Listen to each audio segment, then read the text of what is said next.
Que la paix de Dieu soit avec vous. Ok? Nous allons commencer notre enseignement. Nous allons commencer notre intervention sous la grâce du Seigneur. Je vais donc profiter de cette occasion pour vous souhaiter à tous et à toutes bon week-end, parce que ça vient de commencer. Hein? Le week-end vient de commencer, donc que Dieu vous bénisse, qu'il vous garde et qu'il vous protège. Que vos demeures également soient bénies. Vos projets, tout ce que vous voulez réaliser, que cela soit possible par le nom du Seigneur. Nous nous excusons pour la voix. Les temps sont très difficiles, frère. Je suis en train de passer des moments très difficiles. Mais je crois que le Seigneur continuera à nous fortifier. Le Seigneur ne pourra pas nous abandonner, ok? Parce que j'ai toujours cru que Dieu n'abandonne pas ceux qui marchent selon l'intégrité de ses voies. Quand vous obéissez à la voix de Dieu, ne vous en faites pas, Dieu se souviendra de vous. Dieu vous soutiendra en toutes choses.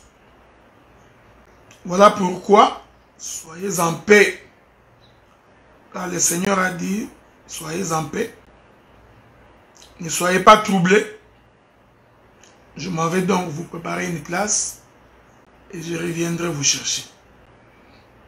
Alors je vous parlerai aujourd'hui à cœur ouvert. Parce que je reçois beaucoup de combats, beaucoup de menaces. Mais je voudrais vous rassurer que je n'ai pas peur des menaces. Hein. Je n'ai vraiment pas peur des menaces. Ça, il faut vraiment en être sûr. Donc, si vous me menacez, ça ne donnera rien. Nous avons toujours été un fervent défenseur de la vérité. Et de ce côté-là, nous ne sommes pas corruptibles. Vous n'allez nous intimider, nous corrompre. Mais j'essaierai d'être prudent avec vous parce que je crois qu'il y a des gens qui ont le projet de me tuer. Donc il y a Gédéon Kyungu. Vous connaissez Gédéon Kyungu? Il y a Gédéon Kyungu avec sa milice, avec ses lieutenants, qui n'arrêtent pas de me menacer. Ils ont même créé des faux comptes Facebook. Tu verras, ils ont créé des faux comptes Facebook. Ils m'envoient des messages sur Messenger. Tu crois être l'homme le plus parfait. C'est toi qui as envoyé les sœurs possédées pour qu'ils séduisent les hommes de Dieu. Nous allons nous attaquer à toi. Nous allons te chasser. Je vais en parler, ne vous en faites pas. Moi, je n'ai jamais eu peur qu'on me chasse. Hein? Surtout quand je suis sûr que ce que je défends est une cause noble. Je le dis et je le déclare que vos flèches ne serviront à rien. Car l'Écriture dit que celui qui marche selon l'intégrité de la voie de Dieu, Dieu ne peut pas l'abandonner.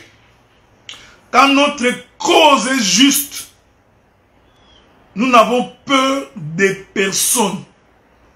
Et puis Dieu, on ne se bat pas pour lui. Ok? On ne le combat pas. On ne peut pas combattre Dieu. Il est merveilleux, le Dieu de toute gloire. Mais nous nous tiendrons toujours sur la brèche pour nous opposer à tous les pédophiles, tous les impudiques, les gens qui prennent les femmes d'autrui, qui prennent les sœurs dans l'église. Ne vous en faites pas, frère. Nous n'allons pas nous taire. Vous pouvez aller fouiller ma vie. Aller trouver même mon péché de 1880. venir les brandir. Ça ne change rien. Je suis immunisé contre toutes ces choses. La Bible dit qu'on dise le mal vous concernant, mais qu'on ne vous trouve pas dedans. Donc j'ai la conscience très tranquille. Il y a même certains qui m'ont traité de chef coutumier. Vous savez, je n'ai jamais répondu à cette question. Je vais répondre aujourd'hui. Aujourd'hui, je répondrai. Je répondrai à ces gens qui m'ont vilipendé en faisant croire que Adélard est un chef coutumier, il veut s'imposer, il dit ce qu'il veut. Puisque vous me poussez à parler, je vais parler. J'en parlerai. Il y en a d'autres qui me menacent en disant que j'ai l'enseignement des ornements. Moi, je ne me cache pas. Donc, vous confondez les bijoux et les ornements. Donc, jusqu'à preuve du contraire, je suis prêt à venir à Kinshasa dans une conférence que nous démontrions comment les ornements sont devenus péchés. Comment vous comprenez ces écritures? Il y a encore un autre courageux qui considère que les pantalons étaient anti-doctrine. Il ne comprend absolument rien. C'est pas de ta faute.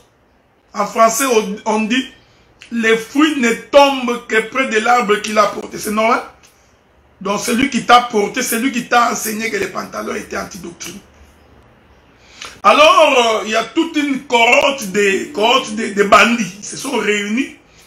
Ils veulent faire tomber ma tête. Eh bien, si ma tête tombe, c'est que Dieu a voulu que ça tombe. Mais sinon, j'ai la conscience. Et puis moi, je ne fuis pas. Je suis disposé. Vous voyez, c'est ça la différence avec beaucoup de gens. Alors ne vous en faites pas, soyez en paix. Mais je ne viens pas à Kin maintenant, vous allez me tuer. Vous êtes prêts à pouvoir m'empoisonner. Je ne viens pas. Vous pensez que je vais venir? Attendez longtemps, je ne viens pas. Je viendrai quand le Seigneur me dira, parce que j'ai compris que vous avez tout. Toutes les batteries sont mises en marche pour que je meure. Je ne mourrai pas. Maintenant, je vais commencer par ici. C'est ici que je vais commencer. Avant de toucher votre histoire de l'infidélité, de l'adultère, il y a même des prédicateurs qui commencent à me fustiger parce que j'ai dit la vérité. Et certains ont prétendu que selon la doctrine, on ne peut pas dire la vérité sur les réseaux sociaux. Je vous informe que jusqu'à preuve du contraire, moi, le frère Adélard, je n'ai cité les noms des personnes. Jusqu'à preuve du contraire. Je n'ai pas amené les dossiers de quelqu'un sur la place publique. La seule chose que j'ai faite, j'ai interpellé l'Assemblée de l'Université 83, dont je suis le fils. J'ai interpellé les collèges pour dire, il se passe des choses à l'intérieur. Bon, voyez-vous, il y a des aventuriers qui disent que non, il est en train de combattre l'Université 83. Pourquoi je combattrai l'Université 83? Aujourd'hui, je vous dirai, parce que je n'ai jamais parlé, hein. Aujourd'hui, je vous dirai pourquoi les gens disent que je combatte 83.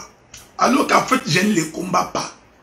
Aujourd'hui, soyez en paix. Vous m'écouterez pour la première fois. Pour la première fois. Vous savez, je suis un homme patient. Moi, je ne suis pas un homme trop agité. Je suis un homme patient, je prends du temps. Ça a pris des années. Vous avez intoxiqué les jeunes frères. Qui Adélard ne respecte pas les gens. Il est en train de combattre l'Université 83. Aujourd'hui, vous saurez. Puisque vous voulez que je parle, aujourd'hui, vous allez entendre alors. Vous devriez dire à vos lieutenants de rentrer dans les camps. Vous avez créé des comptes. Ce n'est pas la première fois. Vous savez, en 2010, lorsque je combattais cet enseignement-là du Père de l'Évangile éternel, moi, Adélard, en 2010, frère, je suis passé dans une chaîne de télévision qu'on appelle Kazarem, avec les bien-aimés Odilon, les Gérard et les autres. Parce que j'ai concevé très mal qu'un homme soit le père de l'évangile éternel. À cette époque-là, on m'a traité de tous les noms des oiseaux. le frère Calo. Voyez, attendez, là je viens de citer son nom. Il va envoyer les gens qui vont m'insulter dans tous les réseaux sociaux. J'ai continué à dire que cet enseignement-là est diabolique. Aujourd'hui, vous m'aviez donné raison. Qui n'est pas passé à la télé pour m'insulter? Qui? Kéa Delard, c'est Melchisedec. Combien de fois je vous ai dit et je vous ai répété que j'ai les frères qui m'ont prêché l'évangile. Laissez-moi parler comme vous. J'ai mes propres pères. Malheureusement, moi j'en ai beaucoup. C'est même contre nature. J'ai mes propres pères qui m'ont prêché l'évangile. J'ai même cité leurs noms. Je vais encore réciter leurs noms. Regardez. C'est là où moi je suis franc. Je suis franc quand je parle. Je vais vous citer les gens qui m'ont prêché l'évangile. Le frère, moi je l'appelle frère aujourd'hui. Le frère Calo m'a prêché l'évangile. Le pasteur Ntambo m'a prêché l'évangile. Le pasteur Bruno m'a prêché l'évangile. Le docteur Égide Bofanga, qui est pour moi la référence, m'a prêché l'évangile. Le pasteur Betoukoumès, qui est mort, m'a prêché l'évangile. L'apôtre Kassi m'a prêché l'évangile. Vous voyez? Ensuite vient la deuxième génération, les Kiala, les Moubenga, les Bilibi Lolo qui est à Paris ici. Et aussi m'ont prêché l'évangile. Voilà. Donc, moi je ne nie pas que j'ai été prêché. Sauf que, moi, vous ne pouvez pas me corrompre quand vous vivez mal. C'est ça la différence, frère. Quand vous vivez mal, votre titre de mon prédicateur, je vais l'effacer.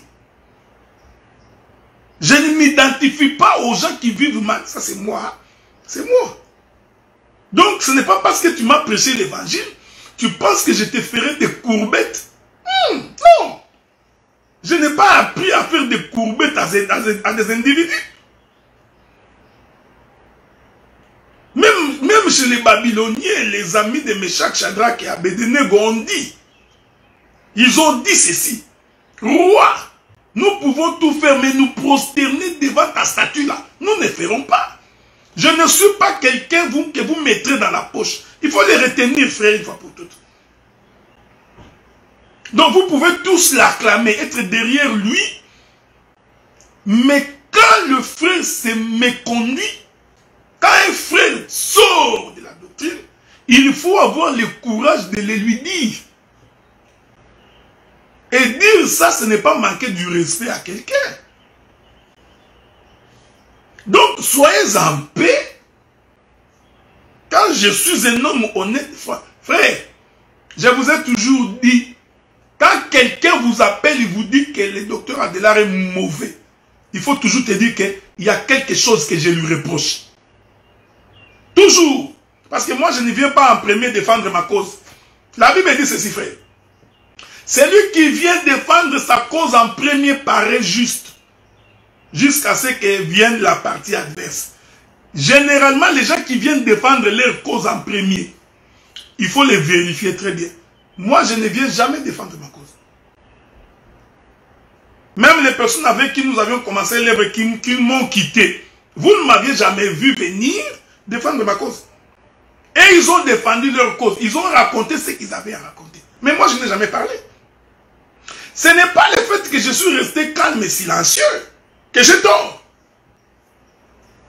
Mais je voudrais garder l'harmonie des frères. C'est ce que je voudrais. Je ne voudrais pas parler. Mais malheureusement, tout ce que les gens racontent derrière moi, lorsque cela revient sur ma face, je suis obligé de parler. Maintenant, quand je vais parler, c'est moi qui suis mauvais. C'est comme dans un mariage. La femme insulte le mari, quand on lui donne un coup, oh non, ce mari-là m'a tapé. Mais non, vous voyez la réaction, mais l'action, vous ne voyez pas quoi. Que Dieu vous garde, frère. Donc, je vous informe que, ça je l'ai dit, moi je ne le cache pas. Si quelqu'un, il vous dit que le docteur Adelard est mauvais, il faut toujours vous dire, je lui ai reproché quelque chose. Il y a quelque chose que je lui ai dit, pour laquelle il n'était pas d'accord. il a préféré me traiter de tous les noms des oiseaux. Maintenant, s'il a le courage, il faut qu'il vienne m'affronter devant les témoins. Malheureusement, beaucoup de gens n'aiment pas m'affronter devant les témoins. Beaucoup. Toutes les personnes là qui m'accusent à gauche et à droite, ils ont peur de m'affronter devant les témoins. Moi, je suis prêt. Quand je défends une cause, qu'il y ait des témoins, nous allons en parler. Donc, rassurez-vous, je suis fils de l'université 83. Je ne peux pas combattre l'université 83. Je vais vous dire pourquoi j'ai un problème avec certains hommes là-bas. Et c'est cette chose-là qu'il faudrait... Regardez, on va lire une écriture. La Bible dit ceci. Parce qu'il y a certains qui ont dit que ce n'est pas la doctrine qui vient parler dans les réseaux sociaux. Cependant, je n'ai cité le nom des personnes. Mais étonnamment, tout le monde trouve que j'ai cité le nom de quelqu'un. Alors que je n'ai pas cité le nom des personnes. Comme on dit en français, qui se sent mauvais, c'est mouche. Donc il y a quelqu'un qui ne s'est pas bien senti dans sa peau. Il s'est senti visé. Maintenant, il dit qu'on est en train de parler de lui. Bon. Je vais prendre une écriture. Je prends Matthieu chapitre 12. Prenons Matthieu chapitre 12. Je vous avais dit, la maîtrise, la compréhension de l'écriture, Dieu nous a quand même fait grâce. Je prends Matthieu chapitre 12. Le premier verset. En ces temps-là, Jésus traversa des champs de blé, un jour de sabbat. Ses disciples qui avaient faim se mirent à arracher des épis et à manger. Je veux que tu me suives bien. Le pharisien voyant cela lui dit, voici tes disciples font ce qu'il n'est pas permis de faire pendant le sabbat. Hein? Oh bien-aimé dans le Seigneur, il prend les choses de la maison, il va raconter dans les réseaux sociaux. Donc il est en train de briser la doctrine. C'est comme ça que vous prêchez, non? Jésus leur répondit, n'avez-vous pas lu ce que fit David? Lorsqu'il eut faim, lui et ceux qui étaient avec lui, comment il entra dans la maison de Dieu, mangeant le pain des propositions qui ne lui était pas permis de manger, non plus qu'à ceux qui étaient avec lui et qui étaient réservés aux sacrificateurs seuls. Ou n'avez-vous pas lu dans la loi que les jours de sabbat, les sacrificateurs violent le sabbat dans les temples sans se rendre coupables? Il est merveilleux. Vous savez, j'aime Dieu parce que la réponse est en tout. Voyez, je vais d'abord répéter. La doctrine voudrait que les jours de sabbat, que personne ne travaille. Le jour de sabbat, ça c'est la doctrine. Hein? Une partie de la doctrine.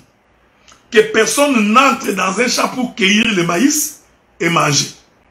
Mais ce jour-là, au jour de sabbat, l'écriture dit, les disciples de Jésus vont entrer dans un champ. Qu'est-ce qu'ils vont faire? Ils vont cueillir le maïs, ils vont manger.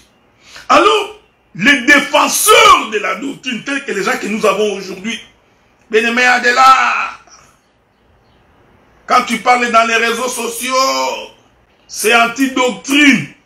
Cet esprit n'a pas commencé aujourd'hui. Parce que vous allez vous rendre compte, la question ce n'est pas le respect de la doctrine. La question c'est la protection d'un impudique. Ce n'est pas ça qui vous anime. Vous allez voir ça.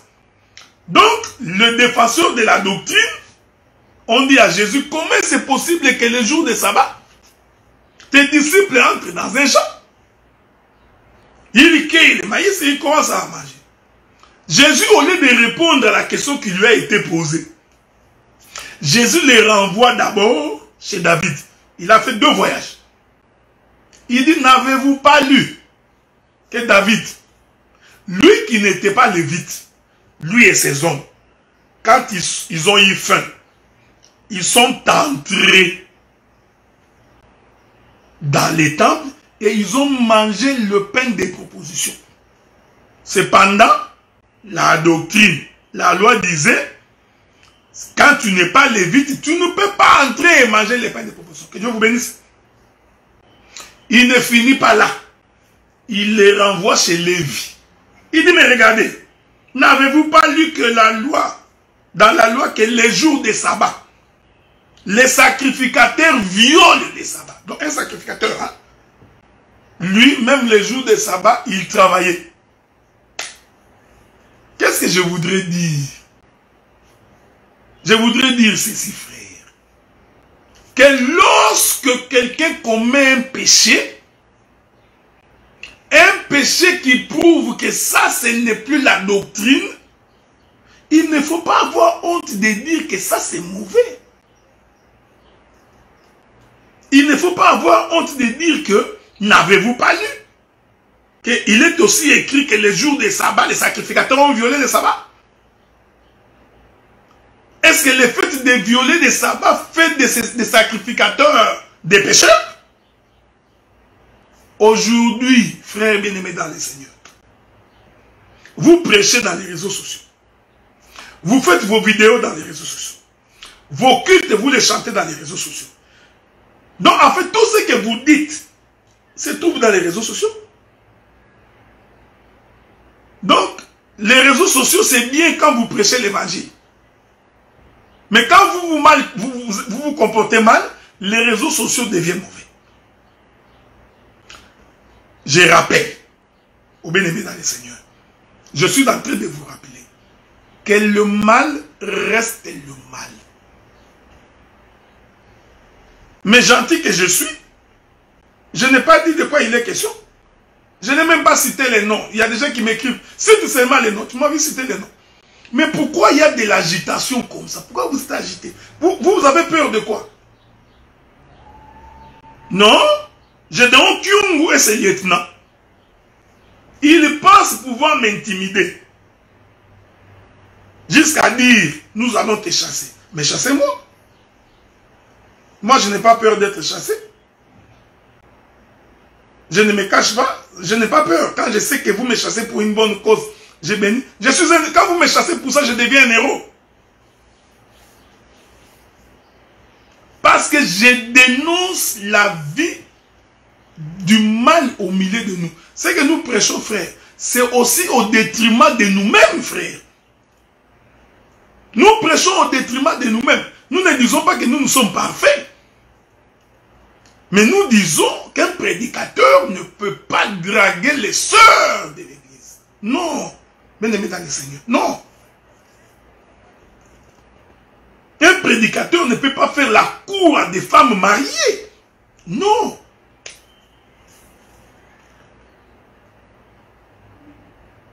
Regardez, on va lire quelques écritures. C'est pourquoi j'ai dit, quand quelqu'un prêche que l'adultère n'est pas l'infidélité, c'est très dangereux. Parce que vous voyez, toute la philosophie du péché de l'impudicité se trouve dans cette prédication. Je vais lire avec vous quelques écritures. Nous allons prendre les livres des Nombres. Nombres chapitre 5. L'écriture dit ceci. Nombres chapitre 5. Je prends le verset 11.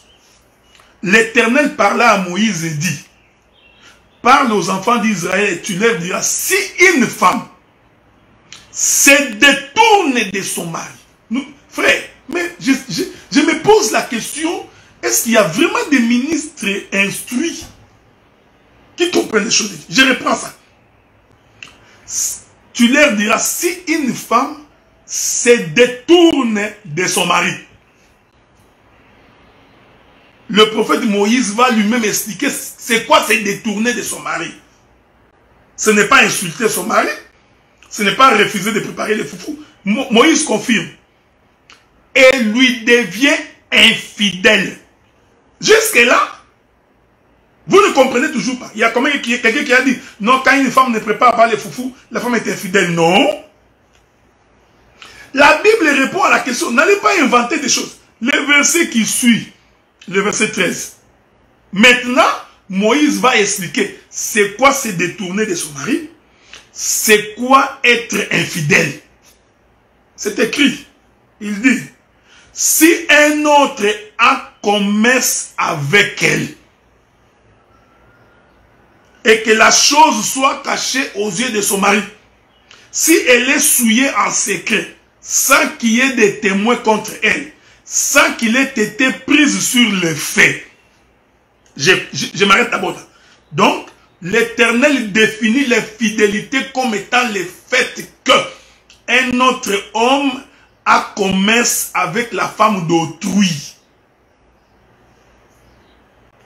Non, mes frères, écoutez, mais est-ce que c'est difficile à comprendre? À moins vraiment que tu sois un sataniste pour embrouiller les gens.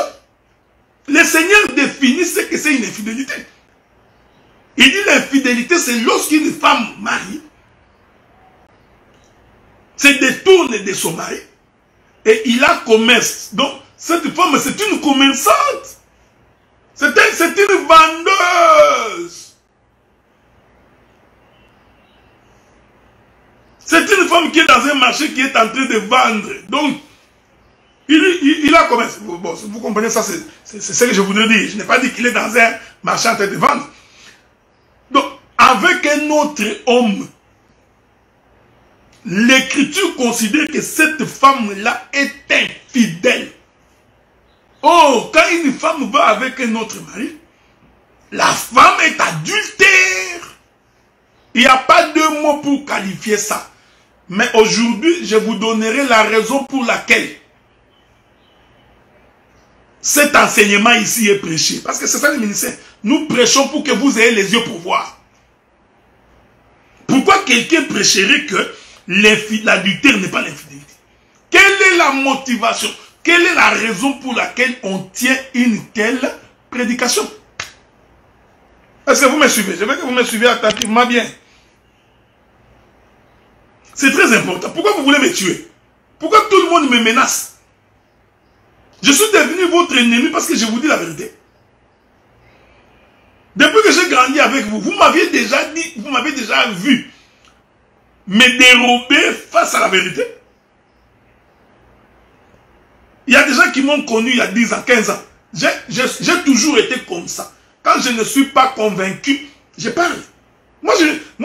Frère, moi je ne ferai pas des alliances de compromission. Pas moi. Je sais que quand je vis dans une église qu'il y a des points de divergence doctrinale, je n'aborde pas ces points dans cette église-là. J'ai été à Kinshasa, j'ai circulé beaucoup d'églises. Je savais que dans telle église, sur ces points-là, nous ne sommes pas d'accord. Ces points-là, je ne les avais jamais abordés. Il y a même un frère qui m'a posé la question dans une église, je crois que ça doit être à l'église de Bibois. Je lui ai carrément dit que je ne réponds pas à cette question. Je ne suis pas un désordonné. Parce que je savais que cette question ici est une question de divergence. Donc j'attends que nous puissions en parler et en discuter. Mais je ne viens pas vous traiter, vous, des païens, parce que vous êtes divergents de ce que moi j'ai dit. C'est l'habitude que vous avez. Moi, quand je ne suis pas d'accord avec vous, je ne vous dis pas que vous êtes païen.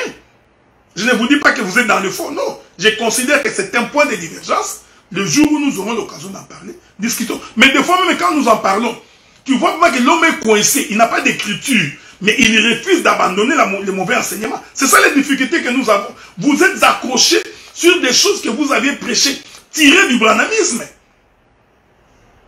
Maintenant, quand on vous dit que c'est tiré du branhamisme, non, de démontrer par les Écritures. L'homme est incapable de démontrer. Démontrer par les Écritures que les pantalons, c'est l'habit des hommes. Comment quelqu'un peut dire que les pantalons, c'est la doctrine? Mais c'est quoi cette histoire-là? Mais la doctrine est connue. La doctrine, c'est que la femme et les hommes doivent s'habiller avec pudeur, décence et modestie. Ça, c'est la doctrine. Alors, le jour où moi je prêcherai que les femmes s'habillent à demi-nues, qu'ils aient de l'extravagance, sans modestie, c'est ces jours-là que vous me condamnerez que, Adela, tu t'es éloigné de la doctrine. Non? Tu vois une soeur dans l'église portant un pantalon? D'ailleurs, le pantalon est décent. Parce qu'il a porté le pantalon, il a mis une veste au-dessus qui dépasse les genoux. Mais le fait que c'est un pantalon pour toi, c'est anti-doctrine. Si c'est pour ça, vous allez me chasser. Vous me chasserez bien, je partirai en paix. Essayez d'être correct avec vous-même et avec votre enseignement. Tout ça parce que je vous dis la vérité, je sais. Toute cette agitation-là, C'est parce que moi, je vous dis la vérité. Mais cette vérité-là, je n'ai pas cité le nom de quelqu'un, je ne l'ai pas dit en public. Je suis quand même assez bien éduqué et bien aimé dans le Seigneur. Je disais à un frère, même quand j'ai grandi dans la maison de mon père, j'ai quand même reçu une bonne éducation. C'est pourquoi vous, parents, donnez de bonnes éducations à vos enfants quand ils sont jeunes. Apprenez-leur comment parler, comment respecter les gens. Sinon, il va être impoli dans la vie. C'est comme ça que nous avons des prédicateurs impolis. Il est incapable de tenir une discussion, un partage, un débat sans insulter. Il est incapable. Donc, nous nous respectons. Nous pouvons respecter une opinion, un avis, un point de divergence, jusqu'à ce que le Seigneur va nous éclairer. C'est ce que l'Écriture dit. Donc, nous n'avions jamais prêché que les femmes s'habillent à demi-nues. D'abord, ça n'entre même pas dans mon éthique. Mon éthique à moi personnellement, je n'autorise pas que ma femme, mes enfants s'habillent à demi-nues. Moi, même si ce n'était pas Dieu, de telles choses, ça ne passe pas. À combien plus forte raison, parce que le Saint-Esprit, j'en ai, à combien plus forte raison aujourd'hui que je connais le Seigneur. Donc nous n'avions jamais prêché que les femmes s'habillent à demi-nues. Frère, c'est ça, les pantalons n'est pas la doctrine, la robe n'est pas la doctrine, la chemise n'est pas la doctrine, le pagne n'est pas la doctrine, chaussettes, vestes, cravate et ceinture, ça ce n'est pas la doctrine. Qui vous a ensorcelé comme ça? La doctrine, partout où tu seras, au Canada, en Europe, en Asie, en Afrique, en Arabie Saoudite, la doctrine, c'est que ceux qui sont enfants de Dieu s'habillent avec décence, pudeur et modestie. Ça, c'est la doctrine. Maintenant, la manière dont tu portes ta chemise va déterminer si la chemise que tu as portée respecte la pudeur, la décence et la modestie. Les tricots que tu portes, si cela respecte la décence, la pudeur et la modestie. Avez-vous une écriture qui interdit aux frères de porter un cinglet? Quelle est l'écriture que vous avez? C'est écrit où? Qu'un frère ne peut pas porter un cinglet. Avez-vous l'écriture qui dit qu'une sœur ne peut pas porter un bisset? Où est l'écriture? Il n'y en a pas. Mais puisque les bissets laissent toute la partie ici dehors, tout comme les cinglés, puisque les cinglés vont laisser toute la partie ici dehors, c'est comme ça que nous disons, frère, tu ne peux pas sortir dehors avec un cinglet. Pourquoi? Parce que ça manque de pudeur. Ça manque la décence. Voyez, c'est ça l'unité des mesures. Arrêtez, frère. J'ai toujours dit, le fait que tu as grandi, né grandi à Bassankous, je vais laisser les Katakokombo aujourd'hui en paix.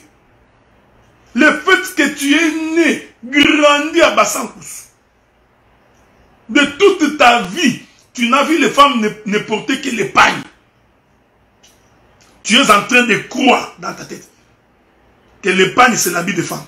Tu vois? Le fait qu'à Bassankous, tu as vu les hommes porter les pantalons.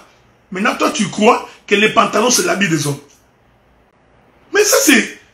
Mais sortez un peu de Bassankous, ça te ferait du bien. Aujourd'hui, nous sommes dans l'ère de la mondialisation. Mais connecte-toi sur Internet, va t'informer.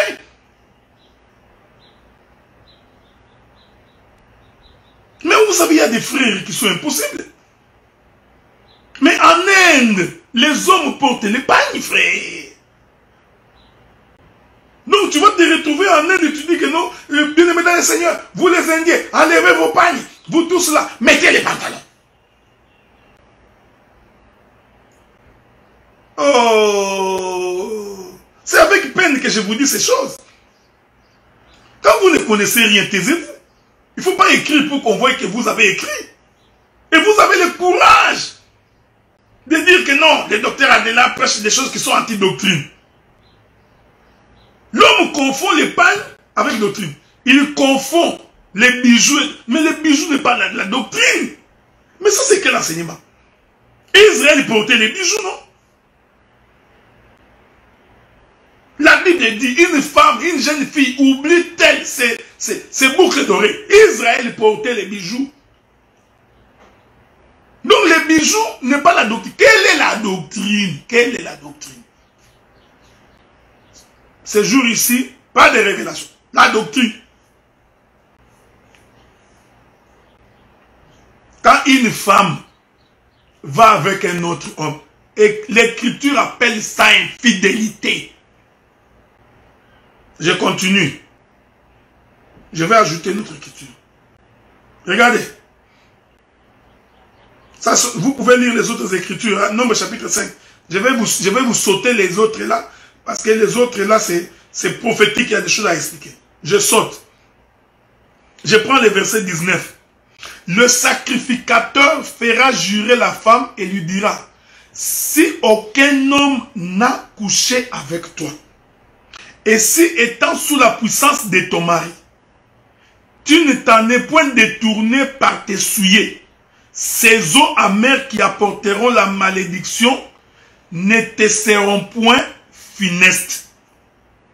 Mais si, étant sous la puissance de ton mari, frère, ma soeur, si tu veux te marier, ne viens pas faire les commerces dans la maison de ton mari. Ne te marie pas. Une telle prédication, c'est donner l'occasion à toutes les femmes de commencer à aller sortir avec les hommes en leur faisant croire que l'infidélité, l'adultère n'est pas l'infidélité. Maintenant qu'on vous a attrapé dans l'impudicité, vous criez tout, oh non, non, on est contre vous, on ne vous aime pas, les frères ne pardonnent pas.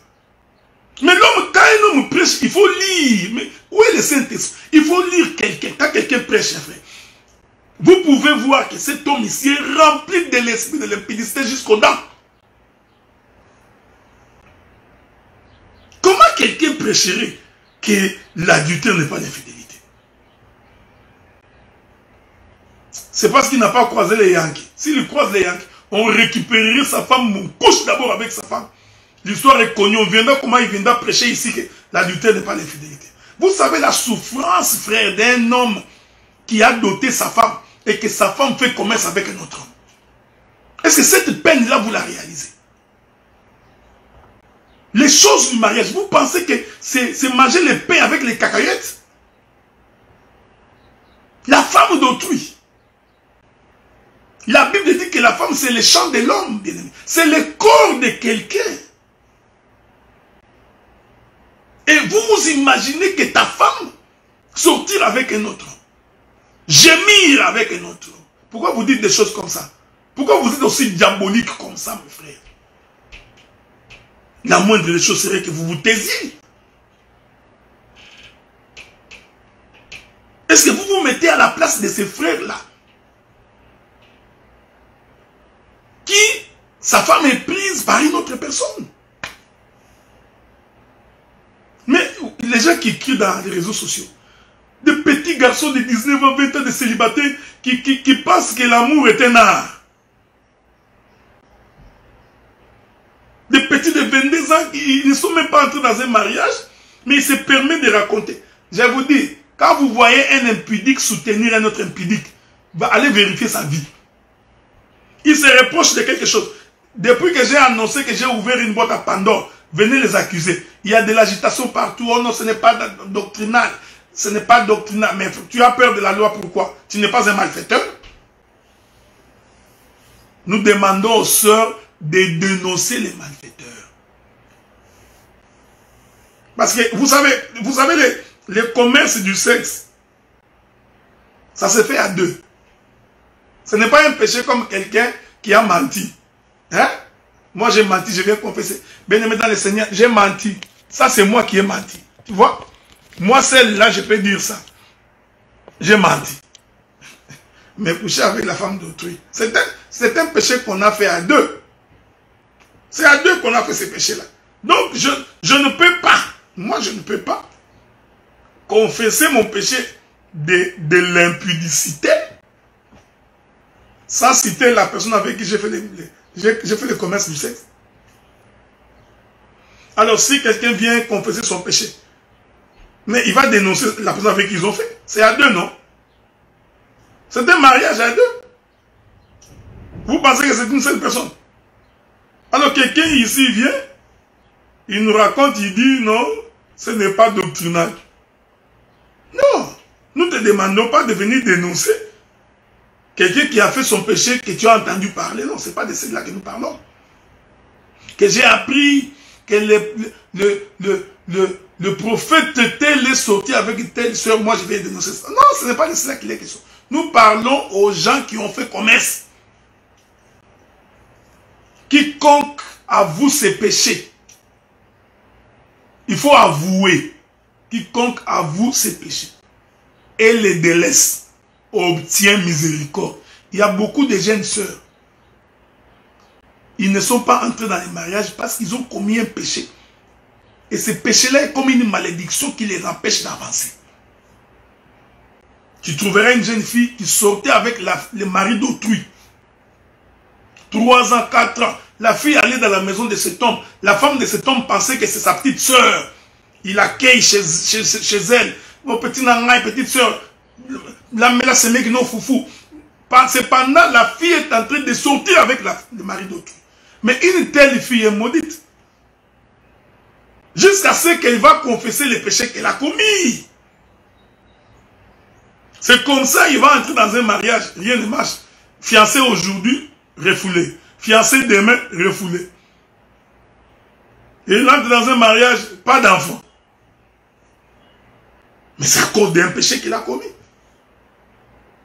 Vous êtes habitués à des révélations, mais il faut leur dire la vérité. Toi, une petite fille de 22 ans, 23 ans, tu sors avec un papa de 58 ans, qui n'est même pas ton mari. Mais ce papa est en train de te maudire. Sa sémence est jaune. Tu es maudit. Quiconque voit la nudité de son père est maudit. Cet homme-là, il a l'âge de ton père. Et ça va te coller à la peau. C'est ce que nous vous disons. Regardez, ces choses sont spirituelles.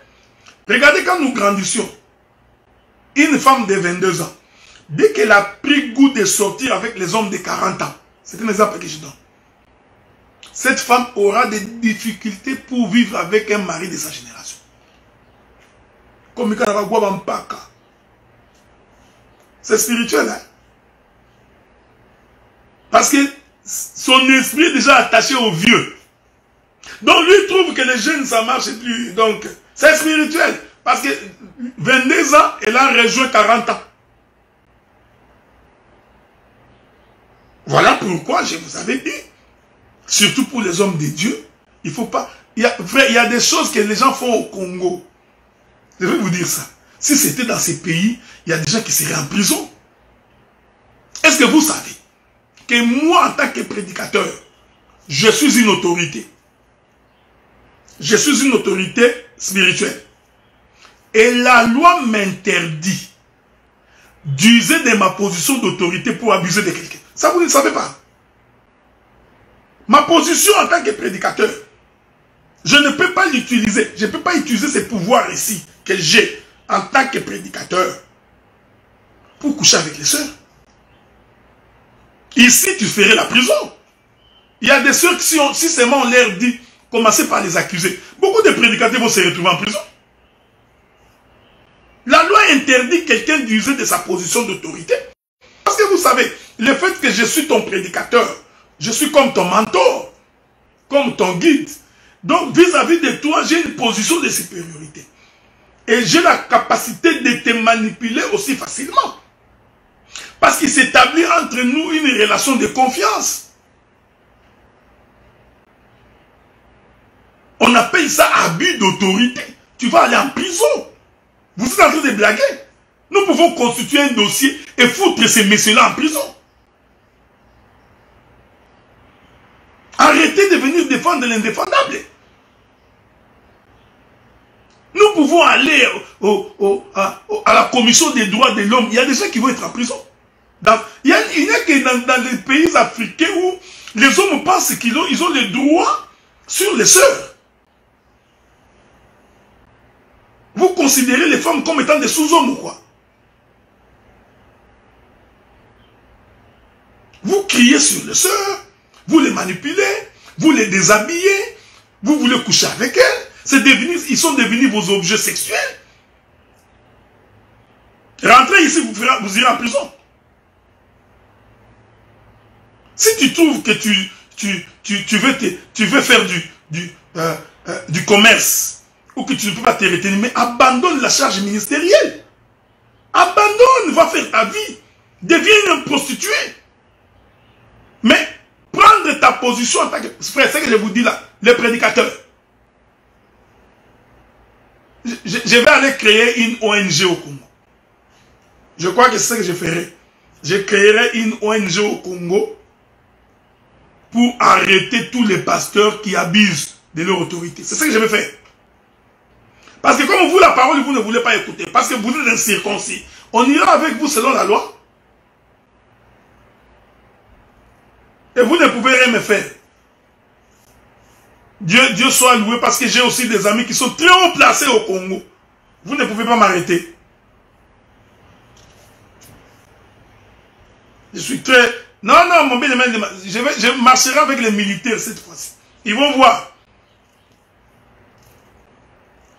Nous avons... Non, bien-aimé dans le Seigneur.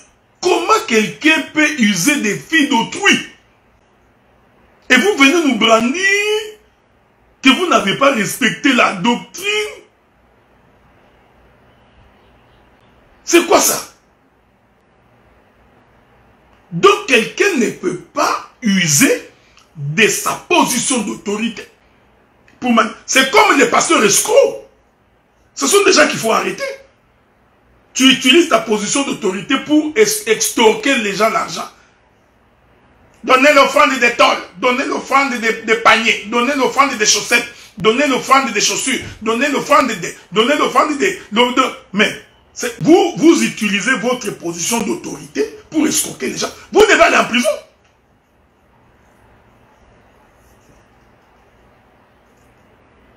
Non, bien aimé dans le Seigneur. Nous sommes... C'est écrit dans la Bible, c'est écrit. Une femme mariée ne peut pas sortir avec un autre homme. C'est la loi. Point barre. Il n'y a pas de supposition, tu vois. Non, j'ai dit, une femme mariée ne peut... C'est pourquoi nous disons aux sœurs, on ne se marie pas. Si vous ne connaissez pas l'essence du mariage, restez célibataire, non? Restez célibataire.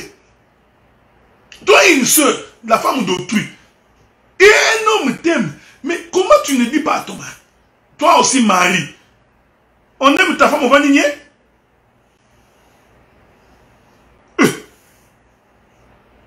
Un prédicateur qui a aimé ta femme, tu es au courant, venez au culte, commencez par dire aux autres serviteurs, cet homme-ci doit quitter la chair.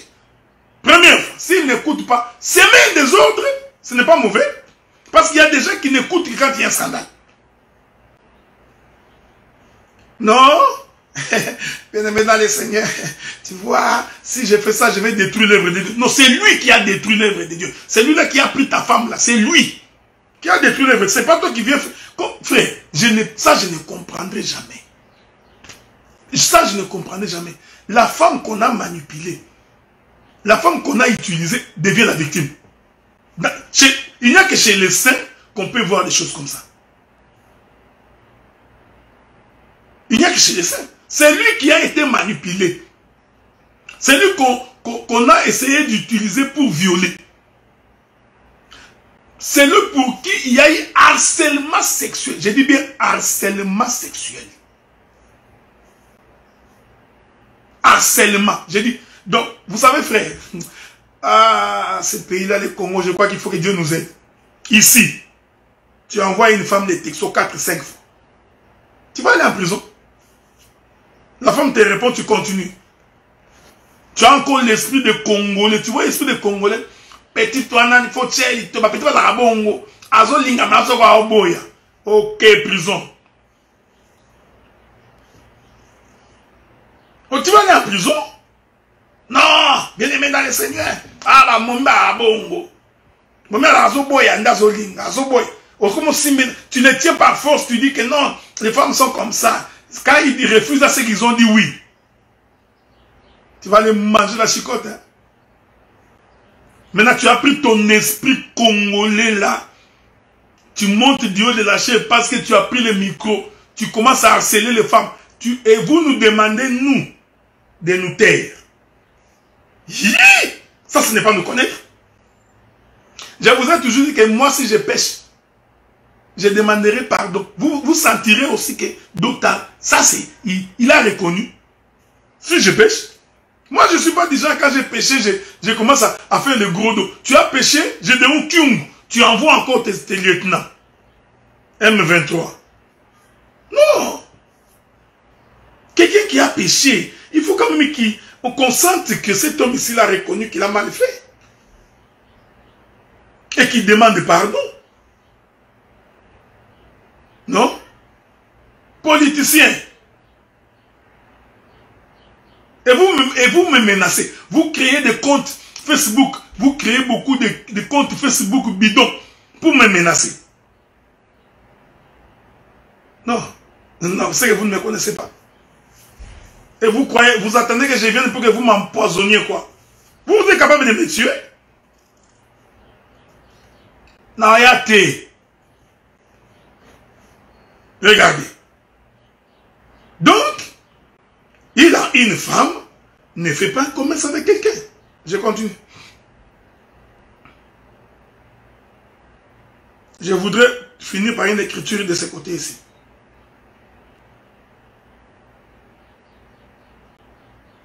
Regardez. Verset 30. Nombre chapitre 5. Pour le cas où un mari saisi d'esprit de jalousie a des soupçons sur sa femme, le sacrificateur fera tenir debout devant l'Éternel et lui appliquera cette loi dans son entier. Le mari sera exempt de faute. Ah non, bien aimé. Non, il y a des gens qui sont des sorciers. Regardez. Le mari sera exempt de faute. Mais la femme portera la peine de son iniquité. Bon, regardez. Regardez une logique diabolique satanique. Écoutez ce que cet homme est en train de prêcher. Il dit, si ta femme va avec un autre homme et qu'on l'attrape, je veux que vous me suiviez bien. Vous pouvez tromper tout le monde. Vous ne mettrez pas tout le monde dans votre sac. On n'est pas à l'époque de Kavacha. Hein? Ici, ce n'est pas les années 1980. Nous sommes en 2022. Les gens ont étudié. Parce que tu vois, quand on avait commencé, nous avions tous 18 ans, 19 ans. On fait des sorties de l'école secondaire. Hein, tu vois, on était des jeunes pas trop intelligents. 22 ans plus tard, frère. Nous avons fait l'université, on a fait des maîtrises, on a fait des doctorats. Nous sommes instruits. Mais toi, tu réfléchis toujours comme dans les années 1980. Et tu penses que tu vas rouler tout le monde. Qui a bu boira. Écoutez, regardez les raisonnements de quelqu'un. Ta femme va avec un autre. Tu le surprends ou tu la surprends. Dès que tu la surprends, tu commences à menacer ta femme parce que tu l'as surpris. Écoutez cet enseignement commence à dire. Si ta femme te demande pardon, tu la pardonnes, tu oublies. Mais si ta femme te demande pardon, et que toi tu refuses ce pardon-là, toi qui as refusé le pardon, tu es un infidèle, mais la femme est justifiée.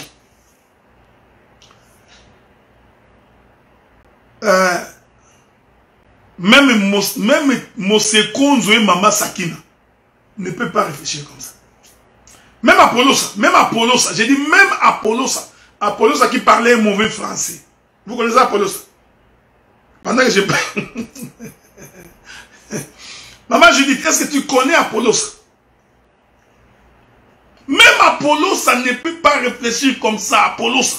Non. Mosekonzo ne réfléchira pas comme ça. Même les vieux Moloch. Hein? Nous qui avions grandi à l'époque, Sinatra et Moloch. Regardez cette logique. C'est cette logique-là que j'avais combattu à Paris. Cet enseignement ici, je l'ai combattu à Paris. L'homme est allé répéter le même enseignement au Congo. Regardez la logique.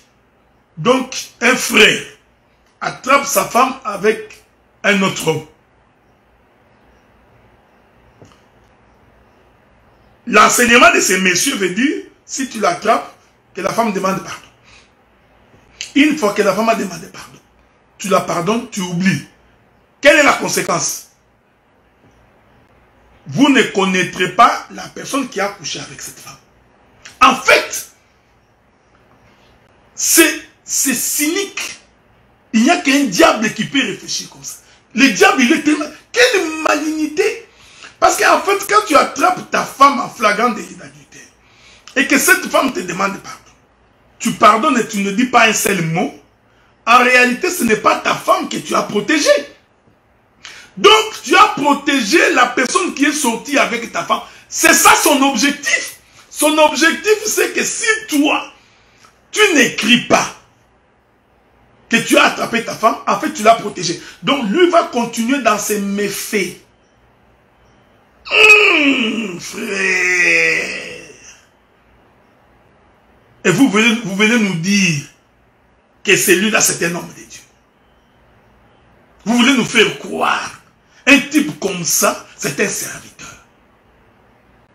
Vous croyez? Pas moi. Et puis ne me forcez pas à croire. Il y a des gens qui veulent à tout prix me forcer d'être avec. Je ne suis pas avec vous.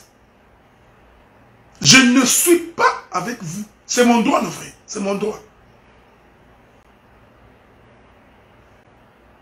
C'est mon droit. Il y a beaucoup de gens qui ne me comprennent pas. Je ne cherche pas une chair pour prêcher. Non. Je ne cherche pas un endroit pour prêcher. Non. Qui vous a dit ça? Je ne suis pas à la recherche de l'argent. Non plus.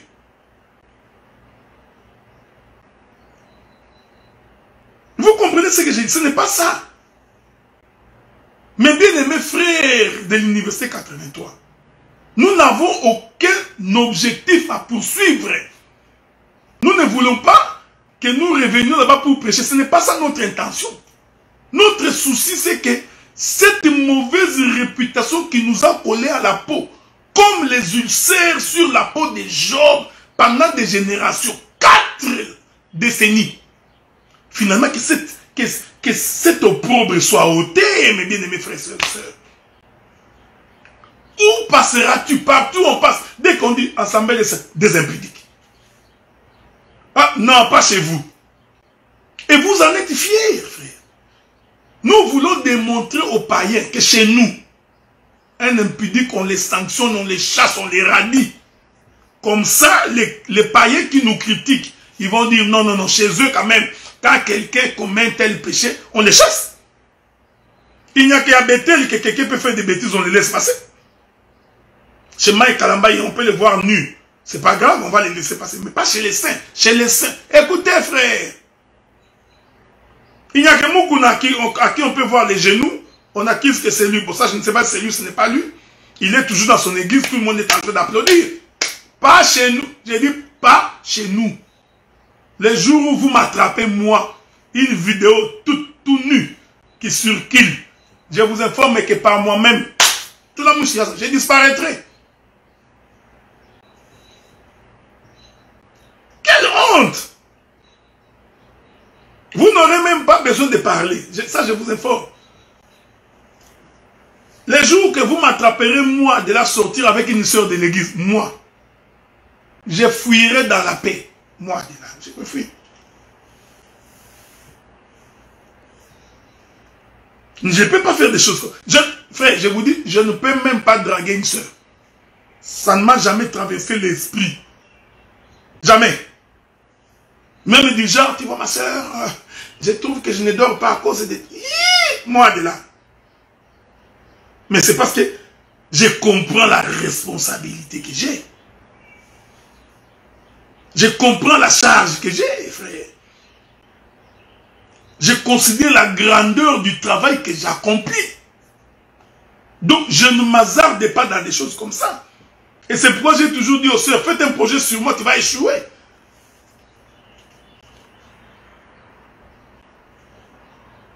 Je ne fais pas les choses comme ça. moi-même pour visiter les sœurs, je m'arrange pour ne pas être seul. Si je suis seul, vraiment ça doit être, bon, à moins que ce soit ma famille, vraiment. Mais dès que j'ai comme l'impression que tu craques sur ma personne, je te fouille. C'est l'intelligence, il faut fuir, frère. Parce qu'il y a des femmes, dès que tu regardes comme ça, ton cœur est en train de battre la chamade. Il y a des femmes comme ça. Elles dégagent, tu sens la sensualité. Tout le monde s'y a ça. Puis, Jean-Ali, tu connais la chanson?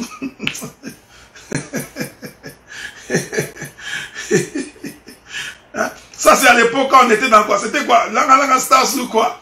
Tout le monde s'y a ça. Puis, Jean-Ali, Hapoum, Hagas. Il faut fuir.